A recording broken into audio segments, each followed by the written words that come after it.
하게 올라가고요. 자, 우리 어른들은 레위기 1장 말씀을 보겠습니다.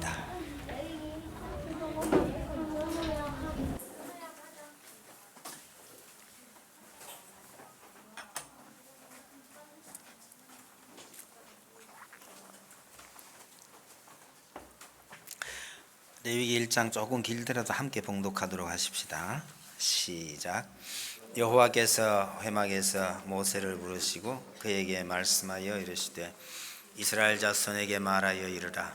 너희 중에 누구든지 여호와께 예물을 드리려거든 가축 중에서 소나 양으로 예물을 드릴지니라. 그 예물이 소의 번제이면 흠없는 수컷으로 회막문에서 여호와 앞에 기쁘게 받으시도록 드릴지니라. 그는 번제물의 머리에 안수할지니 그를 위하여 기쁘게 받으심이 되어 그를 위하여 속죄가 될 것이라. 그는 여호와 앞에서 그 수송아지를 잡을 것이요 아론의 자손 제사장들은 그 피를 가져다가 회막문 앞 제단 사방에 뿌릴 것이며 그는 또 그 번제물의 가죽을 벗기고 각을 뜰 것이요 제사장 아론의 자손들은 제단 위에 불을 붙이고 불 위에 나무를 버려놓고 아론의 자손 제사장들은 그 뜬 각과 머리와 기름을 제단 위에 불 위에 있는 나무에 버려 놓을 것이며 그 내장과 정강이를 물로 씻을 것이요 제사장은 그 전부를 제단 위에서 불살라 번제를 드릴지니 이는 화제라 여호와께 향기로운 냄새니라. 만일 그 예물이 가축 떼의 양이나 염소의 번제이면 흠없는 수컷으로 드릴지니 그가 제단 북쪽 여호와 앞에서 그것을 잡을 것이요 아론의 자손 제사장들은 그것의 피를 제단 사방에 뿌릴 것이며 그는 그것에 각을 뜨고 그것의 머리와 그것의 기름을 베어낼 것이요 제사장 그것을 다 제단 위에 불 위에 있는 나무 위에 버려 놓을 것이며 그 내장과 그 정강이를 물로 씻을 것이요 제사장은 그 전부를 가져다가 제단 위에서 불살라 번제를 드릴지니 이는 화제라 여호와께 향기로운 냄새니라.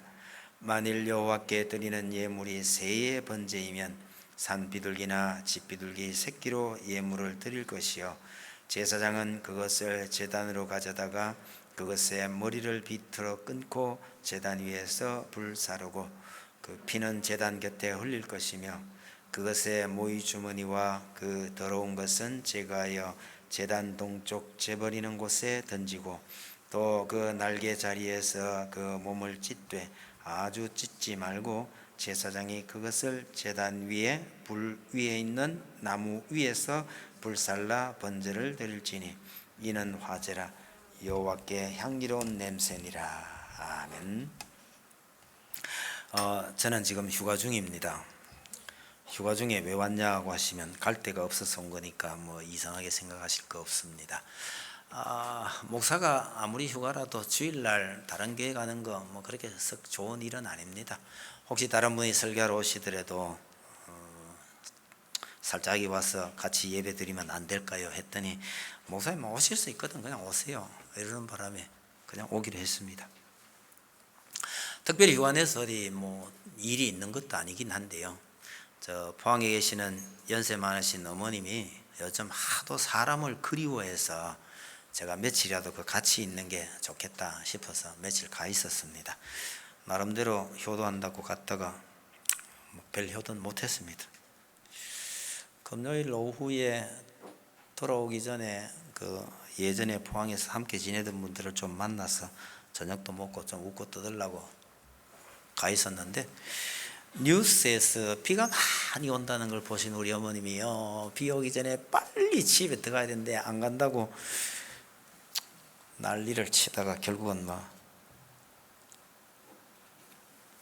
엄마 아빠 빨리 집에 들어가라 해가지고 들어가라고 저 서울에 전화하고 울산에 전화하고 이래가지고 아이고 참 어른 마음 편케하기 쉽지 않구나 이러고 금요일 밤 늦게 돌아왔습니다. 휴가 중에라도 주일날 돌아올 생각을 하면서요 무슨 설교를 어떻게 할까 이러다가 문득 생각이 난 것이 이 교회를 시작하면서 내가 제일 처음에 무슨 설교를 했더라. 그래서 찾아본 겁니다. 찾아본 결과요, 이걸 업그레이드 버전으로 다시 해야 되겠다 이런 생각이 들었습니다. 그때 12명이, 저 포함해서 12명이 예배를 드렸거든요. 그 후에 오신 분들도 계시고 한 번쯤은 다시 되돌아보는 것도 괜찮다 이런 생각이 들었습니다. 그래서 레위기 공부도 했고 말씀도 이미 드렸고 하긴 한데 한 번 더 말씀드리려 합니다. 여러분, 우리말에 그 붕어빵에는 붕어가 없다 이런 말 있죠.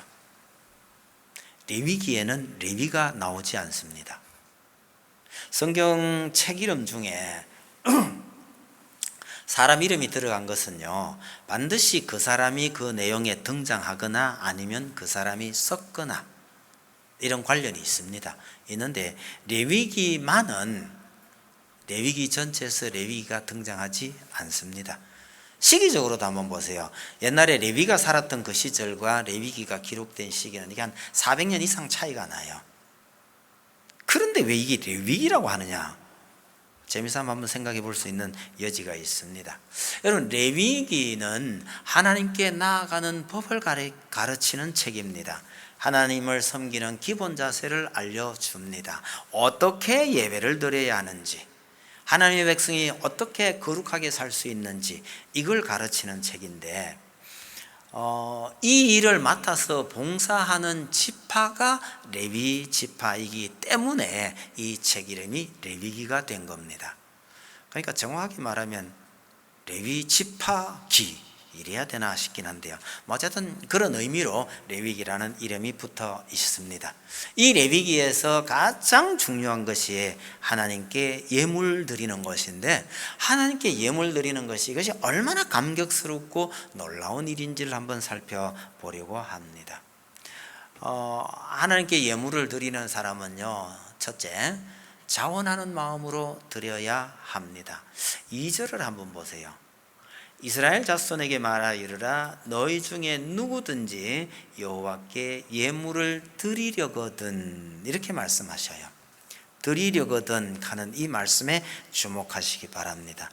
드리려거든 하셨으니까 하나님께 예물은요, 드려도 되고 안 드려도 된다는 얘기죠.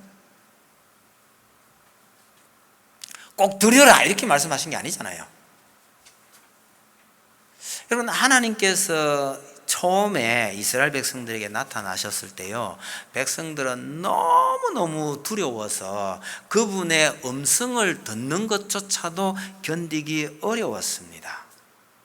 그렇게 무서우셨던 그분이요, 번제는 이렇게 드려라 이런 식으로 명령하시지 않고 예물을 드리려거든 이렇게 드려라 이러셨단 말이에요. 굉장히 부드러운 표현이에요. 여러분, 하나님께서 자기 백성에게 이렇게 부드럽게 다가오셨다는 자체가 생각해보면 참 감격입니다. 여러분, 혹시 그런 기억 없으세요? 옛날에 학교 다니실 때 너무너무 무서운 선생님이었었는데 어느 날 보니까 그분이 참 따뜻한 마음을 갖고 계셨더라, 이런 경험 없으세요? 혹시 그런 경험이 있으면 그게 충격적일 수도 있는 문제입니다. 하나님께서 이스라엘 백성들에게 그렇게 다가오셨다는 뜻입니다.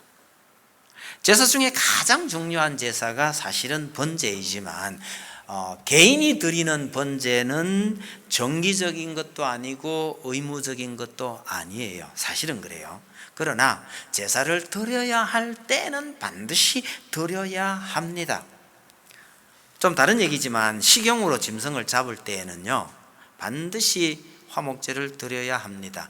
그때 화목제를 드리지 않은 사람을 피 흘린 자로 여기겠다고 하셨습니다. 피 흘린 자, 쉬운 말이죠. 이걸 좀 어려운 말로 하면요, 살인자라는 뜻입니다. 제물을 드려야 할 때 제물을 드리지 않으면 살인자로 여기겠다, 이게 하나님의 말씀이에요. 그래서 번제는 의무도 아니고 정기적으로 드리는 것도 아니지만 하나님께 드려야 할 때는 반드시 드려야 하는 제사입니다. 하나님께서 드려도 되고 안 드려도 되는 것처럼 말씀하셔도 우리는요, 이거는 목숨이 걸린 문제다라고 생각하고 제사를 드리는 것이 옳다는 의미입니다. 그런데 그렇게 중요한 제사를 하나님께서 이렇게 말씀하시는 것은 제사를 억지로 드리지 말고 자원하는 마음으로 드려라는 뜻으로 이렇게 말씀하고 계신다고 이해하면 좋을 듯합니다. 여러분, 우리 주변에요, 말귀 못 알아듣는 사람 참 많죠. 사실은 너무 많은 것 같아요. 근데 우리가 성경을 읽으면서 하나님께서 이런 마음으로 이런 말씀을 하셨구나, 좀 새겨듣는 훈련이 많이 돼야 할 거라 저는 생각을 합니다. 여러분, 우리가 하나님과 친하게 지내야 하는 것은 너무나 당연하지만 그렇다고 해서 하나님을 너무 가볍게 여기지 않아야 합니다. 이 극히 드문 경우입니다. 성경에 이런 거 한두 개 기록됐다고 해도요, 한두 개 기록되어 있다고 해서 하나님을 참 두렵게 여겨야 한다 이렇게 생각하실 건 아닙니다. 아주 드문 경우이긴 하지만 다른 불로 하나님을 섬겼다가 즉사한 경우도 있고요, 자격 없는 사람이 하나님을 섬긴다고 제사를 드렸다가 버림을 받은 경우도 있습니다. 제사제물에 적합하지 않은 것을 하나님께 드렸다가요, 너희 총독에게나 줘봐라, 총독인들 좋아하겠는가, 이런 책망을 듣기도 했습니다. 여러분, 하나님은 우리가 결코 가벼이 여길 수 없는 분이다 라는 사실을 우리가 기억하면서 우리가 그분에게 예배를 드린다, 이 생각을 가져야 하는 거죠. 오늘날 우리 예배가 얼마나 쉽게 편안하게 드립니까? 하나님께서 우리가 그렇게 하나님 앞에 나오도록 만들어 주셨습니다. 너무너무 감사하죠. 한편으로 감사하면서 또 한편으로는요, 기쁜 마음으로 자원해서 그렇게 드리는 예배가 되기를 바랍니다. 그걸 하나님께서 원하시기 때문에 번제를 드려라라고 말씀하시지 아니하고요, 드리려거든 이렇게 부드럽게 말씀하고 계신다는 것을 기억하시길 바랍니다. 이런 단어 하나가요, 이게 참 은혜가 되기를 바랍니다. 두 번째는요, 하나님 기뻐하시도록 예물을 드려야 합니다. 3절 중간쯤에 한번 보세요. 회막문에서 여호와 앞에 기쁘게 받으시도록 드릴지니라, 이렇게 되어 있죠. 하나님께서 기쁘게 받으시도록 드려라.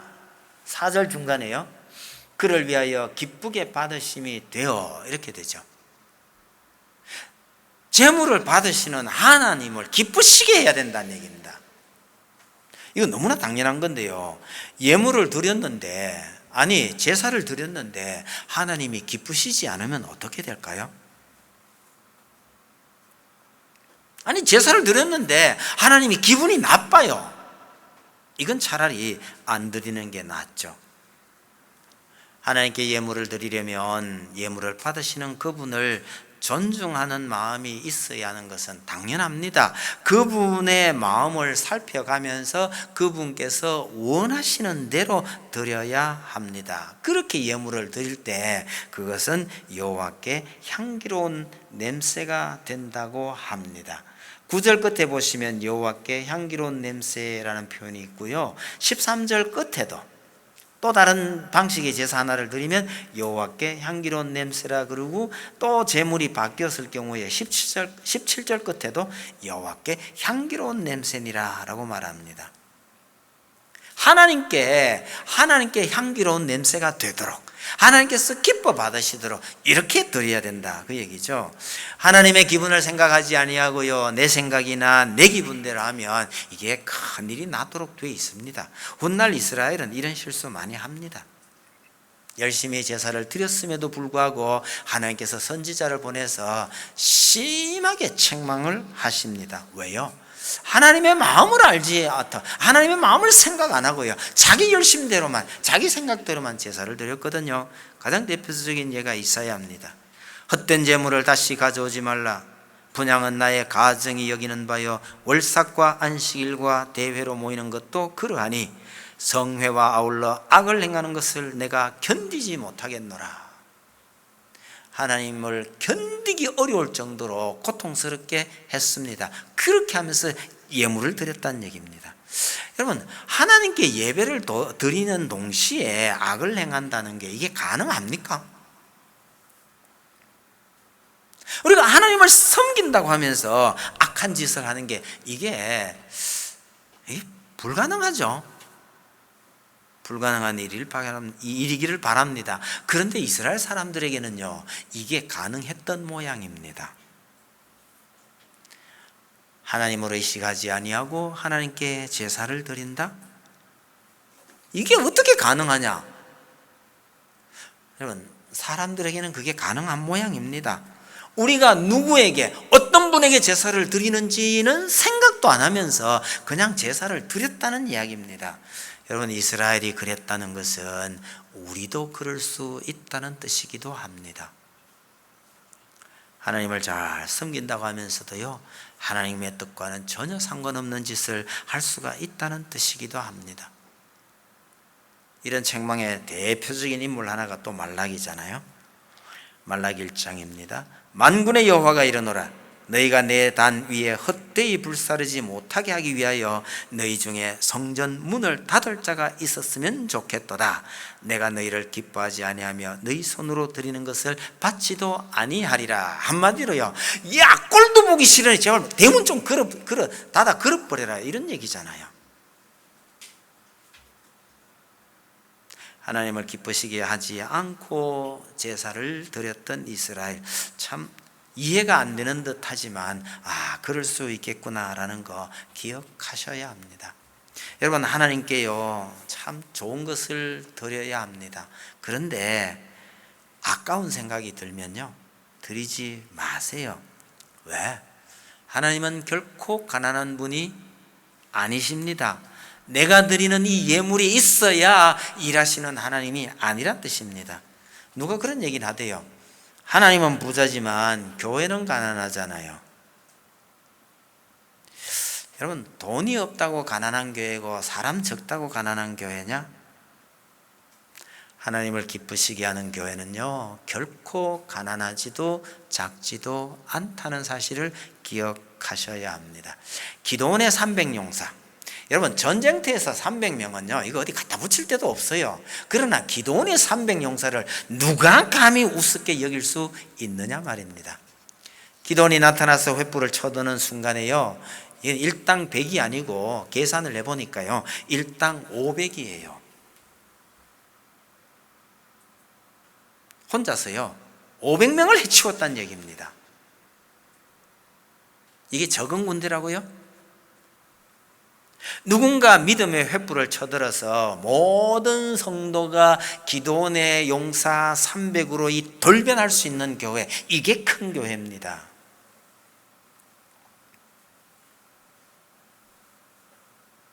사람 많고 돈 많다고 큰 교회가 아니에요.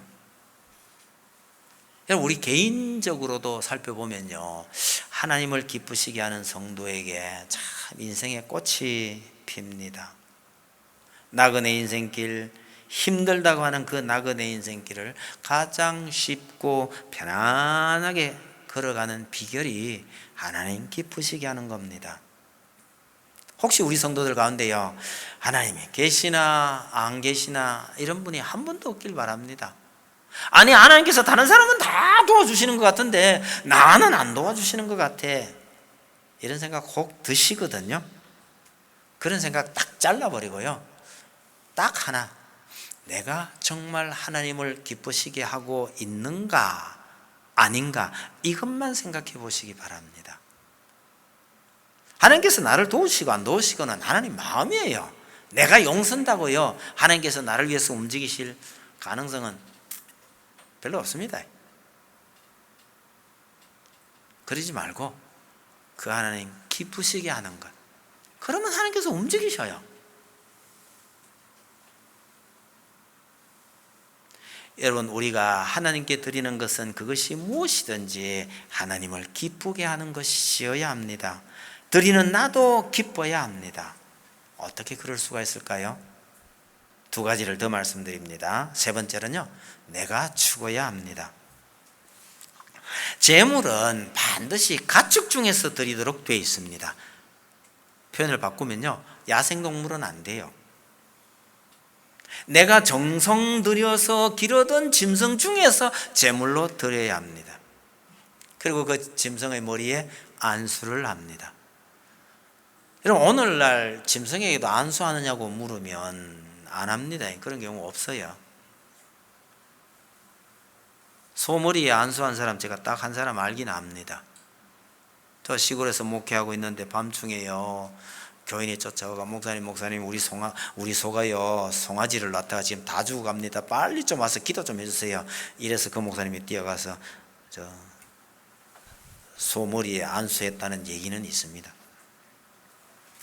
뭐 교인이 극하면 할 수는 있겠지만은요, 여하튼 정상적인 경우에 짐승의 머리에 안수하지 않습니다. 이유는요, 안수한다는 것은 여러 가지 의미가 있지만 그 기본의 의미는 이 안수하는 사람과 안수받는 사람이 하나가 된다는 의미예요. 하나가 돼서 하나님의 능력이 나를 통해서 이 사람이 가서 병을 낫게 하기도 하고 뭐 그러는 건데, 안수기도 하나 된다는 의미입니다. 다시 말하면 이 짐승이요, 나와 하나가 돼서 내가 죽어야 되는데 내 대신에 이 짐승이 죽는다, 이런 의미에서 안수를 하는 겁니다. 반드시 가축 중에서 가는 거는요, 내가 정성 들여 기르던 나 대신 죽을 놈이기 때문에 그 가축 중에서 드려야 한다. 같은 의미라고 하면 되겠습니다. 내가 죽어야 하는데 내 대신 죽는다, 이 생각으로 제사를 드려야 된다, 그런 얘기죠. 그 옛날 저 고향 교회에서 이야기입니다. 어느 부활절에 특별 헌금하고 그러잖아요. 그 부활절 헌금 봉투에 뭐라고 적혀 있었냐면요, 예수님은 우리를 위해서 몸버려 피 흘려 돌아가셨습니다, 이렇게 적혀 있었어요. 바로 밑에 금액 얼마 이렇게 돼 있더라고요. 제가 그 봉투를 들고 고민을 한참을 했습니다. 얼마를 써야 돼요? 아니, 예수님께서 나를 위해서 죽으셨다는데 그 밑에 얼마를 써야 돼요? 그런 고민 안 해보셨는지 모르겠는데, 여하튼 저는 그 봉투 보고 고민을 참 많이 했습니다. 답은 이거예요. 이 봉투를 헌금 주머니에 넣을 게 아니고 내가 헌금 주머니에 들어가야 되는데, 여러분, 액수가 중요한 것은 절대로 아닙니다. 그 액수가 얼마이든지 간에 나 자신을 통째로 드린다라는 의미가 담겨야 한다는 뜻입니다.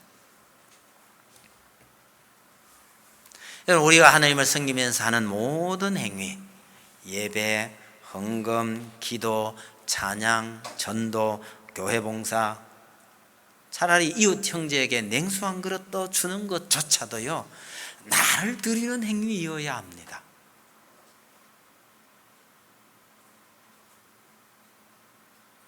나를 드리는 행위, 이게 내가 죽어야 한다라는 의미인 거죠.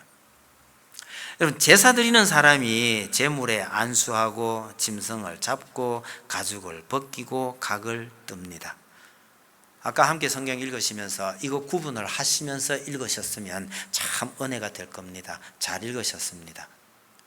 요거는 내가 하고 요거는 제사장이 하고, 요걸 구분하면서 읽으셔야 한다는 이야기입니다. 그래야 이 일장이 은혜가 돼요.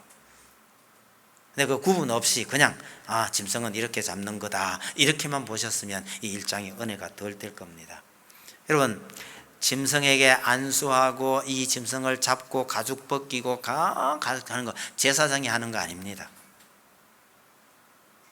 제사 드리려고 하는 내가 하는 겁니다. 얼마나 힘든 일이겠어요. 아니, 그걸 왜 제사 드리는 본인이 하는 거, 전문가들이 하지. 아마 하나님의 의도는 이런 걸 거예요. 이 짐승처럼 이렇게 죽어야 하는 것이 바로 나 자신이라는 것을 철저하게 깨닫게 하기 위해서 그렇게 하신 것 아닐까. 여러분, 내가 죽어야 할 존재라는 것을 절대로 잊지 말아야 합니다. 여러분, 하나님 앞에서 내가 살아있다는 것이 이게 불행입니다. 덜 익은 고기 어때요? 밥상을 차려놨는데 밥그릇 속에 덜 익은 쌀, 이걸 생살이라고 그러죠. 아예 생살은 차라리 먹을 수 있어요. 근데 밥그릇 속에 반쯤 익은 쌀, 이거는요 참 먹기 어렵습니다. 우리 인생이 그런 존재가 되면 아이들이 쓸데없이 고집을 부리는 게 그런 거 아닐까요? 부모 속을 많이 썩히는 거죠. 우리 신랑이 그런데 또 이러지 마세요.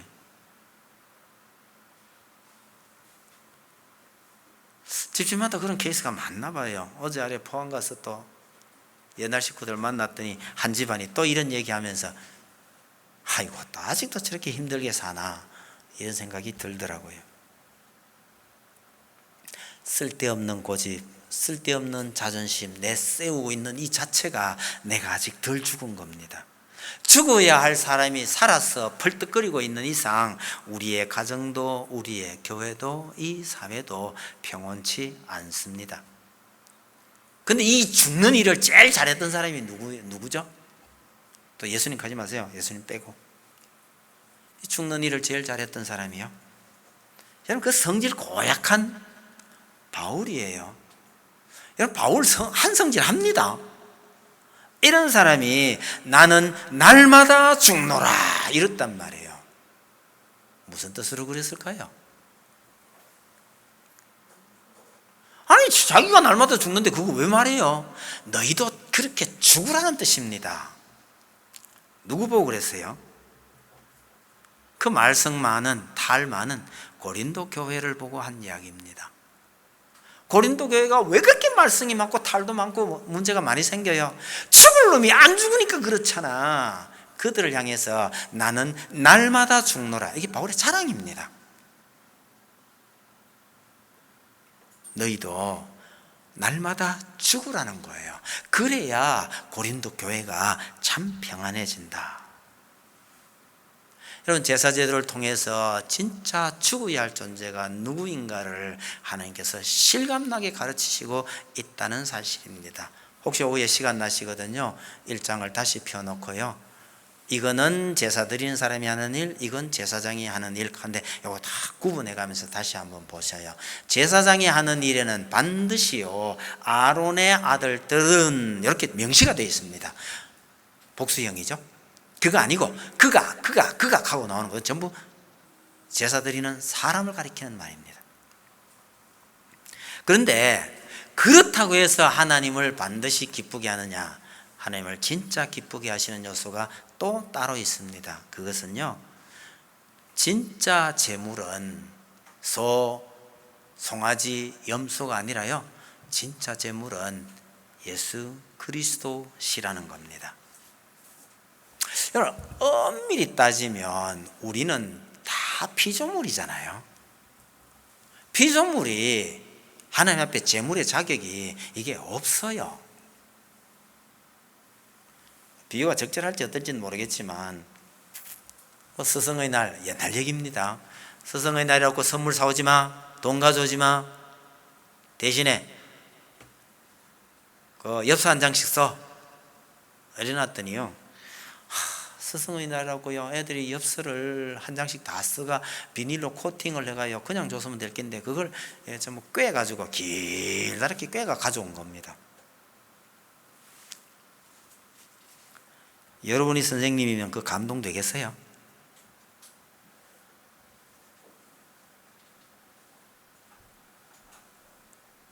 아이고 야들아 고맙다 정말 고맙다 이래 놓고요 그걸 뭐처럼요 이렇게 한 바퀴 두르고 또 이쪽으로 또 이렇게 한 바퀴 두르고 몸에 쫙 이렇게 걸쳐가지고요 제가 학교를 한 바퀴 돌고 들어왔죠. 우리 아들은 좋아 죽겠는데 전 창피해서 혼났어요. 그리고 그 엽서 어떻게 했을까요? 이건 버리지도 못하고 보관도 못하고 저거 기분 좋아라고 그래 주긴 했는데 나는요 귀찮고 싫은 거예요.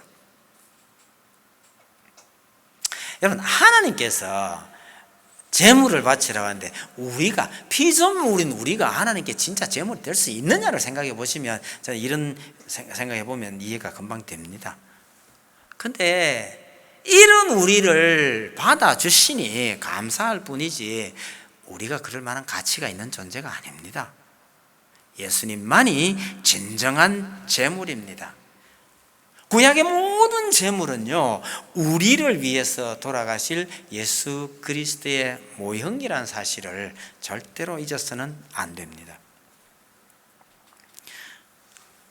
전 어릴 때 굉장히 영리했나 보다 그런 생각이 든 적이 있어요. 왜? 아니 힘들게 물건 만들어 가지고 외국에 팔고 그러지 말고 돈을 많이 찍어서 외국에서 좋은 물건 사오면 되잖아, 이런 생각을 제가 아주 어릴 때 했습니다. 근데 그렇게 안 하더라고요. 왜 그렇게 안 하는지는 나이가 많이 들어서 알았습니다. 우리가 쓰고 있는 지폐, 돈은요, 실질적인 가치는 하나도 없습니다. 이게 달리 다른 용도로 쓸 일이 전혀 없는 그냥 천조각일 뿐입니다.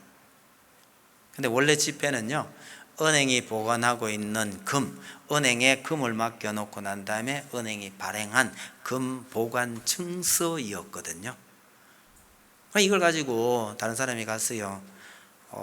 이거 받을래? 내가 은행에 가서 찾아다 줄까? 이랬더니 받는 사람이 그냥 유통이 되는 겁니다. 처음에는 그렇게 시작된 거예요. 이제 나중에 정부가 보증하고 은행에서 그 일일이 바꿔주지 않더라도 그냥 써라, 이렇게 된 게 이제 지폐인데, 엄밀히 구분하면 그것을 태환 지폐라고 그러고요. 아니, 불환 지폐라고 그러고요. 은행에 가면 바로 바꿔주는 지폐를 태환 지폐라고 합니다. 지금은 아마 거의 다 불환 지폐로 되지 않았을까 생각이 듭니다. 그래서 중앙은행에서, 나라마다 그래요. 중앙은행에서 보관하고 있는 금이 다 사라진다면 그 나라의 지폐는 전부 휴지 조각이 됩니다. 그래서 낙엽은 폴란드 망명정부의 지폐라고 어느 시인이 노래를 했죠. 옛날 우리 교과서에 나왔던 시입니다. 그러니까 지폐는 하나의 모형일 뿐입니다. 저 은행이 보관하고 있는 금, 이게 진짜예요.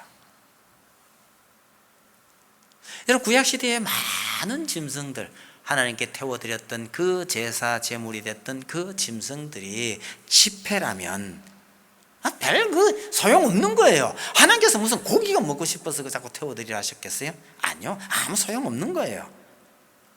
그냥 지폐일 뿐입니다. 근데 그 지폐가 위력을 발휘할 수 있었던 것은 바로 예수 그리스도의 죽음이 있었기 때문이죠. 지폐가 그냥 구약의 모든 재물이 지폐라고 한다면 예수 그리스도는 바로 은행에 보관되어 있는 금인 셈이죠. 예수님은 스스로 자기 자신을 희생 제물로 오셨다고 말씀하셨습니다.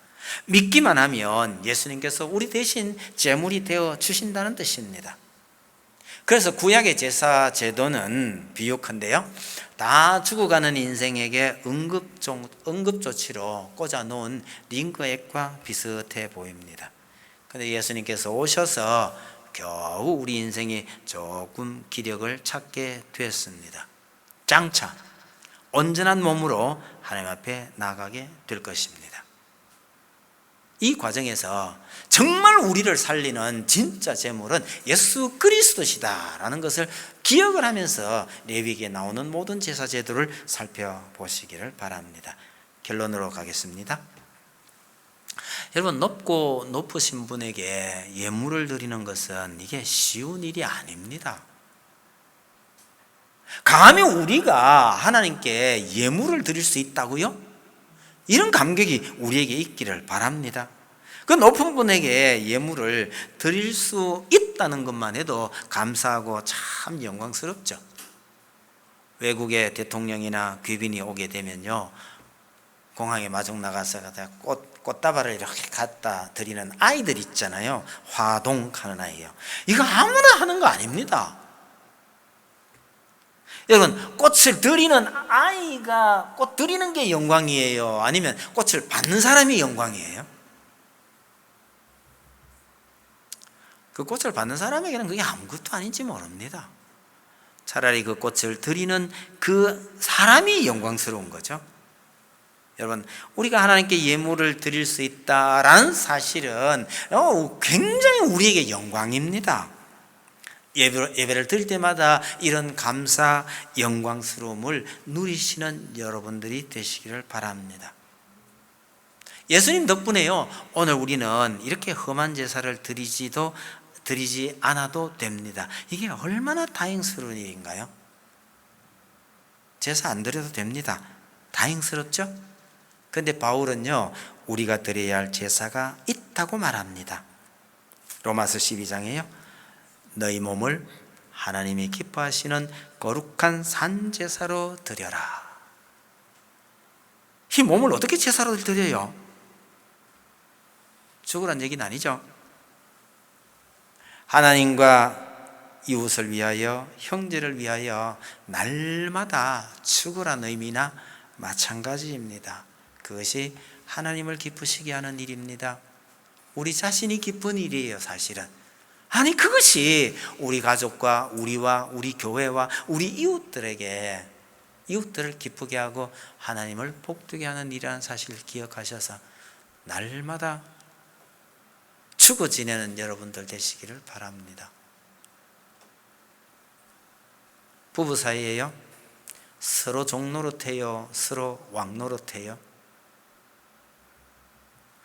왕노릇하면 평생 괴롭습니다.